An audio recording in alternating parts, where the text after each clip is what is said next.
So let me tell you the story about Alessandro, and I don't know how far we're going to get through this slide set. You've read the material. I think we can get far enough through it that we'll have enough information to help us toward what we're trying to do with the course. And so I may have some slides left over. I don't want to kill you with 3 lectures here, so I'll work through this as best I can. And there's a point that I want us to get through, so I may breeze through a couple of these things. I do want to tell you, Alessandro is a luthier. He makes violins. He's world renowned. Makes them by hand, and has some of the greatest violinists in the world come to him and ask him to make their instruments for them. Um, I met him in the little town village of Bodeno.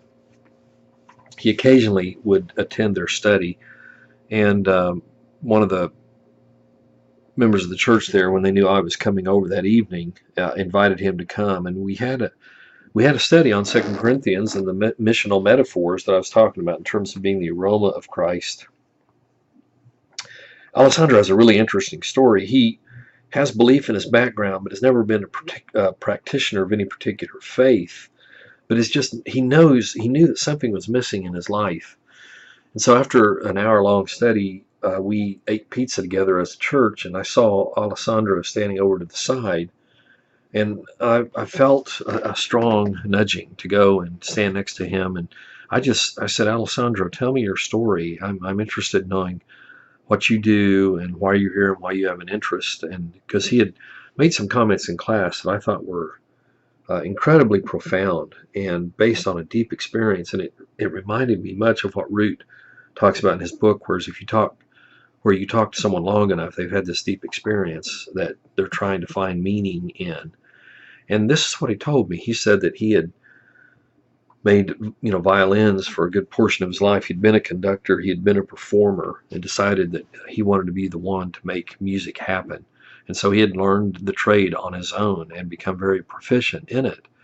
And he said he sort of had this idea that he'd never really thought about until during the study that night, when I talked about what I teach in my classes on faith and culture, my undergraduate classes, where I'm trying to have students envision their life as a life of ministry where God is working through them in whatever vocation they choose to pursue. And that really struck a chord with Alessandro. He said, when I came to understand that I was making instruments that could make music that would cause people to glorify God, he said that really changed my approach to this. And I spoke the following night at the city of Pistoia, which is 2.5 hours away from Bodeno. And he and his 16-year-old daughter got in their camper and drove across Italy those 2.5 hours so they could be present for that lecture.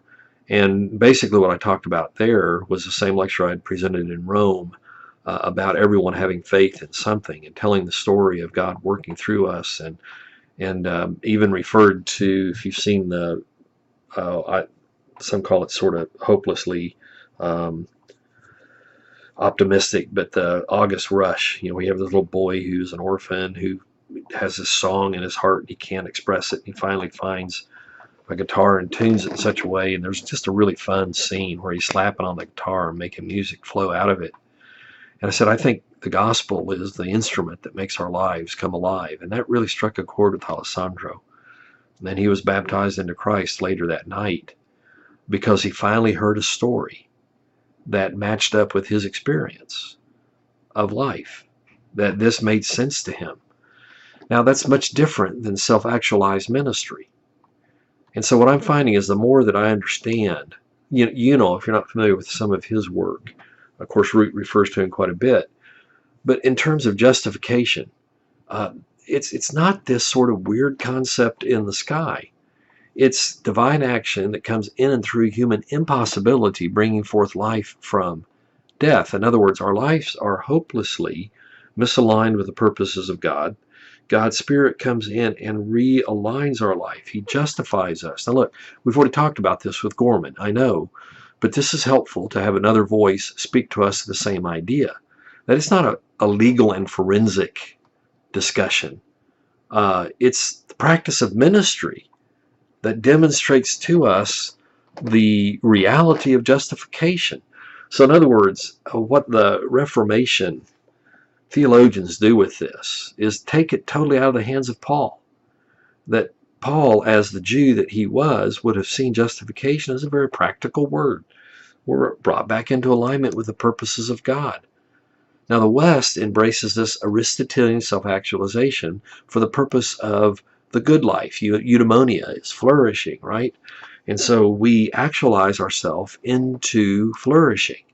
So we operate under a system of human actuality rather than divine potential. So we look at situations like Jesus and the loaves and the fishes, and we judge our inability to meet the needs that are represented by that possible expression of ministry. We say, we can't do this. We can't feed these people. Because we base our understanding of ministry on our potential to do instead of God's invitation to be and to work under God's power. And so justification then provides something, this was sort of a new thought as I thought back through this. But justification as a hermeneutical lens. It gives vision to the action of God. What would God have me do that would be consistent with His realigning my life to God's purposes? So it goes from a legal concept, which is presented by the Reformation theologians, to an existential reality. We live in that justification. It's a way to embrace and explore human experience as a location for God becoming in and through us. And so we'll look at his comment on page 123 in terms of justification. He says, in the legal framework, God becomes inert in some heavenly realm, offended and appeased to justify without any dynamic articulation of God's very being in becoming through the perishing Jesus. In the legal frame of justification, God is not a minister but an offended monarch. There is no Christopraxis, no continued and active ministry of Christ in the world moved by love, for Jesus stands only as a passive sacrificial lamb. But if you turn to justification as a way to embrace and explore human experience as the location for the encounter with God's own ministry of being in becoming, then it becomes a very dynamic word. It's a beautiful yearning for new life. Next to concrete and lived experiences of impossibility, the impossibility of sick children, grieving friends, absent spouses, and soul-smothering jobs, and painful addiction to drugs, and past wrongful experiences of where you robbed. I see justification now. Giuseppe, I told you his story. He's working to proclaim the truth of God bringing people back to life. He's gone from being one who would take from others to one who gives life to others because he's finding himself in a relationship where he is justified. And so, you think about the different times in Scripture where God does the unexpected to make sure that we understand it is God's work. Even in the birth narrative of Luke, which we've talked about before. But God's ministry speaks possibility out of nothingness. Starting in creation, ex nihilo, bam, God speaks it into existence. Continuing throughout the story. So it's evident in justification. God works through our nothingness and brings us back into the reality of His ministry. Now, then sin is what takes us from the reality of God back into the nothingness of self-actualization. So it's sort of the door back to nothingness, if you will. So the tree in the Garden of Eden represents the way we can go against the purposes of God and establish our own will, which ultimately destroys us. And so Adam and Eve, by eating, they seek an actuality of their own, apart from God. God's told them not to do this. They choose to do it. So they're creating an actuality, an action, against the purposes of God. And so they cut the line of dependency on God and create work of self-actualization. So the original sin as a human act, to deny that they are the ministry of God, it's the deception that human action can create for itself an actuality. I think that's profound. Because what we find ourselves doing is being in control of our lives and trying to tell God what we want Him to do for us. And you think about how warped that understanding is. that there can be no true actuality if it's not caused by God. So sin is the existential reality of denying nothingness by giving loyalty to the deception that human action can create an actuality for itself. I find that to be profoundly helpful and deeply disturbing because it's where I've lived a good part of my life. I'm not going to beat myself up for it because I didn't understand it, but I think opening up this deeper reality of meeting God where He is at work, which is one of the primary missional foundational principles, but it's often stated by individuals that then go on to tell you what God is doing out of their own self-determination. But God justifies because God loves. Love is always the motion of ministry. And so we see the work that we do in ministry as an expression, not only the love that we have received, but the love that God is giving through us, so that the resurrection turns perishing into possibility. And the cross reveals God as a creator as well as a pattern or mode of God's creative activity. So ministry attends to the places of God's absence. That's a profound thought to me.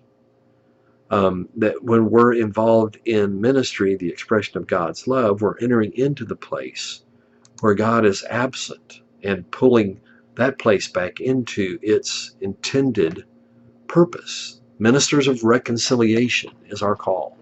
So we're set free from our own need to create an actuality for ourselves and set free to live in God's possibility. And again, I don't know about you, but for me, that is so mind-numbing because it identifies the problem of idolatry, where we identify something other than God as the pursuit of our life and we miss the point of what life could be. So now, put back into right relationship with God, we're freed from our own arrogance that we can create actualities on our own. So it's at this point where I have to say, help. How do I escape Aristotle's idea that we can do good in and of ourselves? Because what Aristotle taught basically is by one's own actions, ultimate good can be produced. And particularly if you find yourself in community where there are others who are thinking well, then together you can form your own community of goodness. And so he goes on page 139. I got to read this because I say, ouch. He says, this is what others, through a focus on practice, have seen the potential of human action, especially human action done in or as community. They have asserted that communal human action, embodied in the actuality of its virtues created through its practice, holds the potential to reverse the sad possibility of church decline. For instance, to create an actuality of vibrancy for the church through human practice itself. What's he talking about there? He's talking about churches who are trying to renew themselves by jazzing up their worship, as if that would make a difference. Or he goes on to say, in the same manner, excellent pastoral performance possesses within it the potential of creating an actuality of excellent churches. And Andrew Root's pointing that out to be a really bad approach to what's happening in the decline of the church. That what we're turning to is the very thing that has kept us from growing, is that actuality is the sin to live without the need of God. In other words, if you can remove God from your ministry constructs, then what does it say about your ministry? So let's talk for just a moment about your theology of ministry. All of you turned in a good paper. They're fine. And you'll get your final grading on that as a part of your final paper. I don't have anything on the papers that you turned in that I would change. I'll get those back to you, but I want you to work out of that. And I told you that those you can revise those now as we talk back through Root. Now, I'm not insisting that you do that. You may totally disagree with Root. I just want to make sure that what you're doing is grounded in the biblical story. But, when you work out of that theology of ministry, you want to make sure that you're not creating a construct of your own making to justify what you wanted to do anyway. And when you ask the question, where is God at work in this? I think it requires community discernment. It takes more than just one person, because we too often point out ministries that are more about us than about God. And so if you're like I am, I've learned to live so long in my own self-initiation of behavior that the idea of learning how to seek God's will is like learning a foreign language in many ways. So what Aristotelian actuality is basically is the denial of nothingness. It's an overestimation of the ability of humankind. It's an over-optimistic anthropology. The idea is that we're God with the power to create actualities. God is unneeded. God is an unmoving, unministering force that may exist. But what would a ministry of possibility through nothingness even look like? And I think this calls us to reconsider how important the contemplative disciplines are in terms of learning to listen to who God is. So this calls us to this idea of participation. That's a better way than self-actualization, because no matter how excellent human actualities may be, they can't turn life to death or death into life. That takes the activity of God. So actuality ignores the concrete reality that we are not God. So what's the challenge? Learning to join God in what God is doing in the world. It's a fundamental principle of missional ministry. I've already mentioned just a few minutes ago. But again, it's absolutely essential that we understand that we're not leading the charge here. God is leading the charge. We're trying to discern what that means.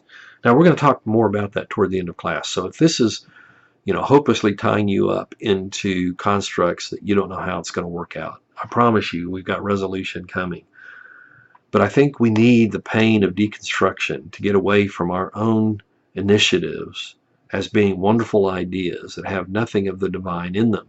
And so I remind you that what I'm asking us to do is to rethink our strategies so that we're not just simply trending towards something that sounds cool.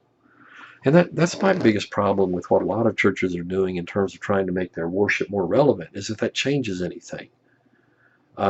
We've got to change the story, fundamentally change the story that we have been called into a response to God who would direct our lives. And if we could just think what it might look like, if we could get an entire community of faith looking to God for direction, being attentive to the leading of God in all that we do and say as a community of faith. So that's when we ask the question, how do we perceive the divine initiative? That brings us to difficult questions. Does all this discussion mean anything at all? Is it possible to live without self-actualization in ministry? Well, what Root's attempting to do is to explain the intersection of divine and human in ministry, and he overstates his case in some ways. And I'm not sure I fully agree with what he says, but he has been an extremely helpful corrective to me in terms of recognizing how I have often strategized without any real thought of what God is doing. Not intentionally, but just the idea of someone else is doing something that seems to be going well, maybe we ought to do the same thing. But if there's no theological integrity to what we're doing, it can't be the activity of God in the world. So God comes to humanity in the ministry of redemption, just as he delivered Israel from Egypt. Powerless they were. So human action is greatly overrated. God should be the initiator of ministry. That humanity's justification is expressed through ministry. And again, I want to go back to Gorman and pick up on his understanding of justification. That when our lives are brought back into alignment with God, then it puts an energy into us that is going to result in meaningful ministry that is actually helpful to the people to whom we're ministering. So there you have ministry as an invitation of God to enter into God's essence and God's being. And I'll say this again. This is why we've got to get everyone. Okay, that's bad language. I don't mean to say this imperatively. But if we invite people, every member of the church, into the activity for which they were created, if we don't do that, we're cheating them from the opportunity of experiencing the very nature of God. And the implications here are huge in terms of how we choose to lead our churches. So, if we're going to participate and practice through ministry, then understand that Imago Dei is not an actualized form, but it's taking on the form of God's ministry and his action in the world. Ministry opens up the possibility of divine and human encounter. So practical theology is a field that studies living human documents, but not human effort, as if that's the key. So the question comes back to, how do humans encounter the divine? Is it even possible to participate in the divine? And can practices be dislodged from Aristotelian actuality to possibility and change from nothingness to possibility? So what about ministry as an event? That is, that we're encountering the act and being of God's becoming. So this might help us. When you think about the sacred actions as participation, which is what Ruth's really pushing towards, then think about how baptism then becomes an enactment of nothingness to new possibility. Read Colossians 2 with that in mind. You were dead in your trespasses and your sins. Where were you? Were nothing. And God made you alive. So again, this is not some kind of construct that Ruth has come up with. This is deeply biblical in terms of what is being taught. If you were dead and you've been made come to life, then what is your responsibility? Then you get rid of the things in your life that don't belong there. Colossians 3. Or prayer, from nothingness to possibility through sacred encounter of dialogue. This would change our approach to prayer. It has changed mine. Is that you're praying for direction, not to tell God what he needs to be doing. If you're working out of a position of nothingness with your hands raised with your palms to the sky because you have nothing in them, that's a different approach to prayer than trying to inform God of maybe something he doesn't know. Now, Ruth then goes on to make applications of this as ministry of church-directed activities. I think that's way too narrow. I think what's important here is understanding that this includes every activity of life. That when we embody the ways of God, this implies that everything that we do then becomes activity of God, even in our vocations that may be considered secular. That possibility is now gone because we're a part of God's activity in the world through whatever we do and say. So ministry allows practical theology to center its attention on the participation of human action in the divine. And so the impossibility as counterintuitive doorway into participation in God's being, that's a hard one to work through. But the suggestion that Ruth is making here is that if we're not working out of impossibility, then we really can't participate in God's being because, well, there are different ways of looking at that, and we'll look at that in just a moment. What he's moving toward is this idea of concursus Dei. That is, that God's creative cooperation with humankind is his invitation, not our initiative. So this is the point of all this, act and being together. We've got to get past what I would call the thin talk of divine action. I'm encouraged that my modern students, my today's students, will often say, God led me to. But oftentimes the end of that phrase is exactly what they would have done otherwise. So if ministry is concursus Dei, it propels us into both act and being. That is full participation. So human ministry is not simply functional, it's revelatory. It demonstrates to us the nature of God. And I'll stop here to say that's why I think the idea of examine, where you're examining your life and then journaling what you're learning from life, is indispensable in this. That if you're not contemplating the activity of God in your life, if you're not meditating on what God has done and what God is continuing to do, if you're not stopping and reflecting and learning from your daily experiences, then it's likely that this idea of participating in the divine will never become fully your language of life. This has to be an intentional transition where we stop ourselves from that which we would normally do and reconsider who we are and see if God might be much more active in terms of directing our lives. So this is what we call hypostasis. And that is where each holds its substantive essence, but there's a discernible sharing in the divine.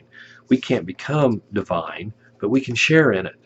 We take our fully human person, which is broken and in need of healing, and we take it to the divine, and we become a part of what God is doing in the world. So how much does that which is human and that which is divine work together in concursus? How much do we bring to this equation of working with God?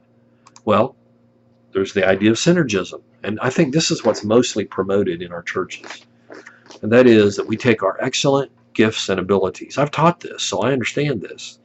I think I've taught synergism. And that's the realization of the Aristotelian activity, is that we come before God saying, hey, look at this. We've got a lot to offer. How can I join you with the goods that I have? And so it's a cooperative movement. The problem is, in truth, there's really no need for the ontological otherness of God in this construct. We call it synergism, but it's more about who we are and our constructs of God. Now, the other side of this is determinism. This would be predestination. There's no freedom in human action here, so God cannot move. Everything's decided. He's a computer programmer. There's no need or room for justification. So neither offers participation in the divine. And so this is where Root comes up with the word hypostasis, which is usually a word that refers to the human and divine nature of Jesus. But the idea here is that we're fully human, but we're invited into a participation with the divine activity of God. So it's the act and being held together as participation through our being brought back into appropriate ministry. Okay, so this maybe brings us to the most difficult thing we can talk about, because how are we going to figure this out? I mean, I know this is hard, but it's the idea of cause. And you have a really complicated discussion of Barth here, Karl Barth, who had a lot to do with the advancement of, as I've mentioned before, from a very strong emphasis on sort of a systematic theology back into a purposeful narrative of Scripture. And so Barth had a huge influence on a lot of the narrative theologians who followed him. But what Barth was trying to do is fight Aristotelian influence that was introduced by Thomas Aquinas, where there was so much confidence in the human ability to think and to do. And that's a real strong part of the Restoration movement in the United States, is the idea that we have the ability to reason and to do. And so we at least need to listen to this corrective, whether we embrace it or not. The action of God, cause and impact of the action of human free will. Okay, if it's imposed, it's not free. So how does this work out? I mean, what causes true ministry? So if God is ministering through us, then God must be the cause of ministry. The question is, how does this happen? And so Root points out three dangers. You have causality, where you interpret something that's happened as being that which God caused. And where I see this most often is where you'll take a tragedy that occurs and you'll say, well, something good has to come out of it because God somehow caused it. But that's determined. That's a determination by things that happen. It's not necessarily a God event. Or when we objectify things, and look at page 160 in his explanation there, I think that's helpful. I think we often fall into this trap where things become that which we pursue, and we objectify people into objects to accumulate. Or then the danger of genus being, that's basically equating ourselves with God. So there are dangers, but if causes from God, how do we connect to it? And this brings us back to this idea of concursus Dei. Barth points to the act and being of Jesus Christ, and I think this is really helpful. So, give up on the complicated language if you want to, of causality and self-actualization and all of that. The answer always comes back to Jesus. So perhaps it's much more simpler. In fact, the last slide of this presentation, when I ask if hypostasis is too complicated, and it probably is, but we live in a complicated world that looks for complicated explanations. But basically what this is, if we understand Root correctly, it's the way that Jesus lived. He shows us how this is lived out. The scriptures, I think, take great pains to say that Jesus emptied himself of his divinity so that he could become fully human and serve as an example of ministry.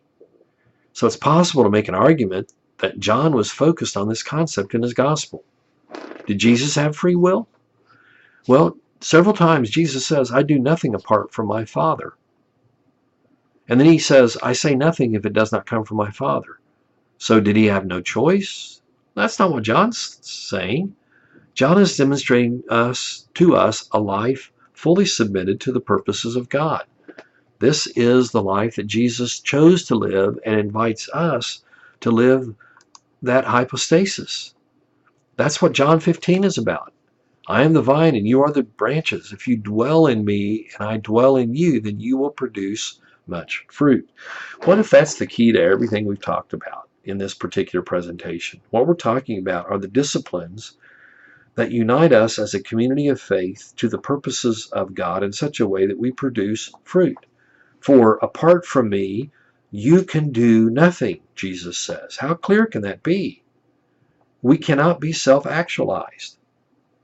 Now, this wasn't a hard concept for the Hebrews. It's a hard concept for us because the Hebrews didn't buy into Aristotelian thought. They were much more dependent on the idea of God's guidance. It doesn't mean they always did it right, but they certainly had that understanding of life. So this is participation as act and being in Christ, and it takes us more deeply into Christ than imitation in terms of a word. And again, Gorman's already helped us with this. So let's look at, there's a comment on page 168 that I think is particularly interesting in terms of this whole construct. It says, by divine action, God's own ministry comes from eternity, and through it comes, and though it comes through justifying action of possibility through nothingness, it constitutes a reconciliation that ontologically takes those ministered to through the nothingness of their own hypostasis into divine hypostasis, into the very being of God. So human actions of ministry cannot perform at this ontological level of participation in themselves. Human actions of ministry can only witness to God's action, which is to join all human forms to ministry so that the actions might have an ontological impact. But ontological impact only because the divine cause joins them. Through the Spirit, the divine cause joins human actions of ministry, taking those ministering and being ministered to through justification into participation. Okay, that gives some insight into whether we're actually doing ministry when, for instance, we want to do good for a person who is hungry and poor, so all we do is feed them and give them clothing. We're not necessarily showing them what it means to participate in the divine. We're simply giving them something.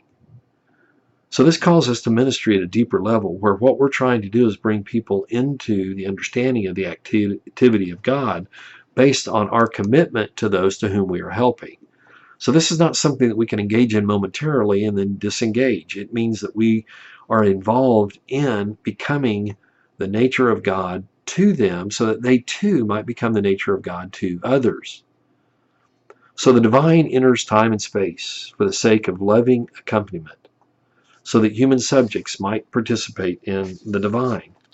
And that says a lot about what ministry could be, because this is where we find the true nature of shalom. Human action is a response to divine love. But you want to make it priceless? That's from the divine cause. So if you see election as grace, it's a fellowship of action that moves participation in being from nothingness to divine hypostasis. So election is never favoritism. All are elect to be ministered to or to be invited into ministry. And so I find the quote of Terry Wright insightful in terms of the very nature of what ministry could be. He says at the bottom of page 175, this means then that concursus is not so much God accompanying our actions to bring about his purposes, but of God inviting us by his Spirit to participate in his own sovereign activity. In doing so, God does not commandeer our actions, but instead acts himself whilst giving us the opportunity to accompany him. But our accompaniment of his activity cannot in any way be said to restrict it, for it is an accompaniment that follows rather than leads. Okay, that's strange language.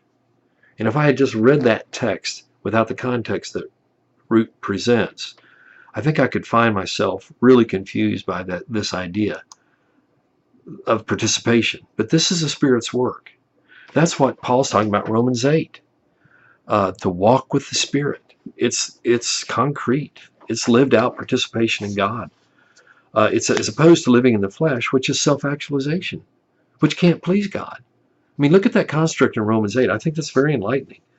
And I found this in my own experience of trying to understand the stories of others.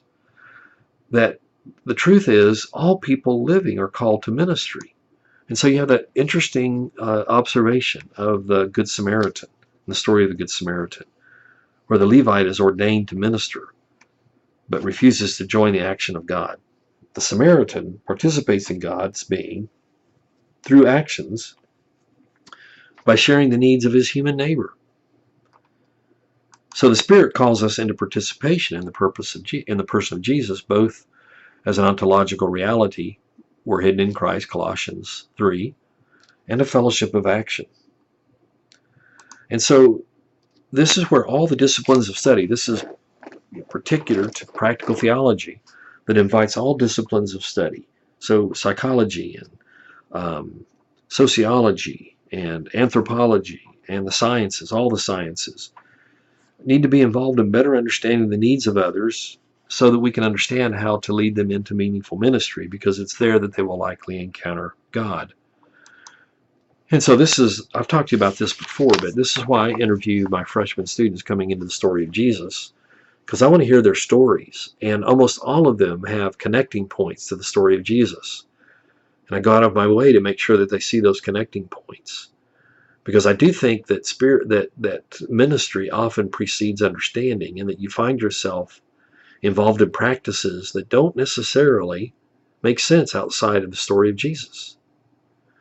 And so the better I know the stories of others, and the more I'm willing to listen. And that's one of the things I learned in this last week, just experience after experience after experience of sort of folding my arms as I speak to people after I made a presentation beforehand, saying, tell me your story. Tell me where you're coming from. Tell me where you have seen God at work. And the opportunities that opens up to teach are phenomenal. And so that's why ultimately hypostasis is at least something to consider. As Michael Gorman suggested, theosis, which scares a lot of people, hypostasis is equally scary. Is it too complicated, as I mentioned before? Probably. And words are slippery. Concepts are difficult. But this idea of Aristotelian actuality, the more I study through it, the more I realize I am guilty. It's way too high a view of humankind without God. I think it also explains why many of our ministry attempts fail, because they have little to do with God's compassion, much to do with our activity. Determinism, there's no meaningful participation there. If everything's predestined, why even be concerned about any of this? But what does hypostasis do? It takes into full account the ontological reality of God and the limited nature of humankind. They're not equal. So humanity has the capacity to participate in the divine, but not on the same level. Ministry is joining God where God is at work, which I told you before is one of the foundational principles of missional theology. Okay, we've got one more week of Root, and we're going to look at his conclusion, and then we'll get into what does it mean to create. What does it look like to create a missional community? How can we make this touch the ground? And whether you appreciate this or not, this is the place where the Course, as I once taught it, has taken a radical turn. That I think effective ministry in the world is much more. It's much more important to talk about a deep understanding of the activity of God through theological understandings. That is, understanding the text in a way that it comes alive.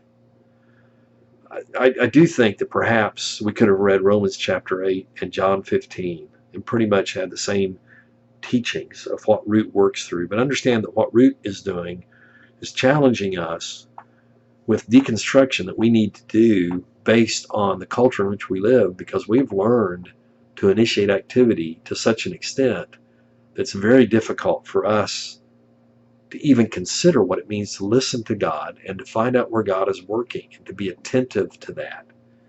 And if this is true, then our missional strategies are going to be much different than trying to come up with some kind of new way of convincing people of the 5 acts, the 5 steps of salvation, or however you're going to teach that.